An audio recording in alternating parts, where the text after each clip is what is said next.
Kasabay ng Christmas season ay ang muling pagsulpot ng mga kabataang katutubong na mamasko sa kalsada.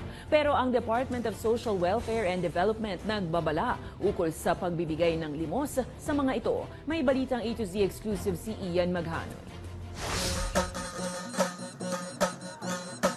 Sa pagdating ng simoy ng diwa ng Kapaskuhan ay ang muli namang pagbaba ng mga katutubo sa kapatagan. Bit-bit ang munting kombo na gawa sa plastic na inilaste sa nguso ng PVC pipe upang magsilbing tambol. Sinusuyod ng mga kabataang Tausug at Badyaw na ito ang mga kalsada ng Batasan San Mateo Road upang kumatok sa ating mga puso ngayong Kapaskuhan.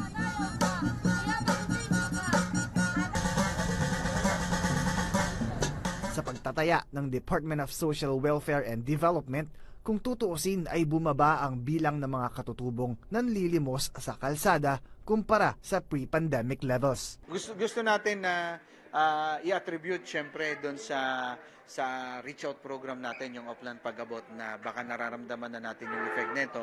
Sa ilalim ng Oplan Pag-abot ng DSWD at ng mga local government unit, sinasagip ang mga batang hamog na pakalat-kalat pa rin sa kalsada kahit 10 oras na ng gabi. Isinasailalim sila sa panayam upang matugunan ang kanilang pangangailangan. But then we cannot say truly na successful na ito.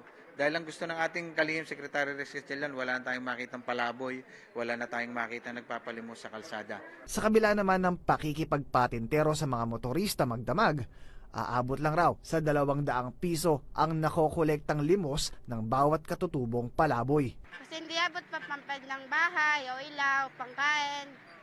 Mura lang po, mga 200 lang po. Mga 100, 200. Paalala naman ng DSWD, hindi sila dapat bigyan ng perang limos. Yes, alam natin na yung willingness to serve nandiyan to help, nandiyan lagi sa mga Pilipino. But then we're giving them false hope na maayos yung easy money ay maganda. Delikado raw kasi ang kalsada para sa kanilang kaligtasan. Posible rin daw na sa panlilimos na lang din sila masanay. Can we just imagine sabihin na natin the danger ng anak nila o sila mismo doon sa kalsada? Yun yung ayaw natin. Na wala kami pambili pagdaan. Pag wala nang isda, hindi na kami makakain. Mas mabuti pa dito kasi makain kami araw-araw. Papasko lang po kami dito. Pagtapos ng Pasko, uwi na po kami sa amin. Una nang sinabi ng DSWD na iimbestigahan nilang kung meron talagang sindikato na nagdadala ng mga katutubo mula sa mga probinsya para mamalimos sa Metro Manila tuwing Kapaskuhan. Para sa Balitang A to Z, Ian Maghanoy.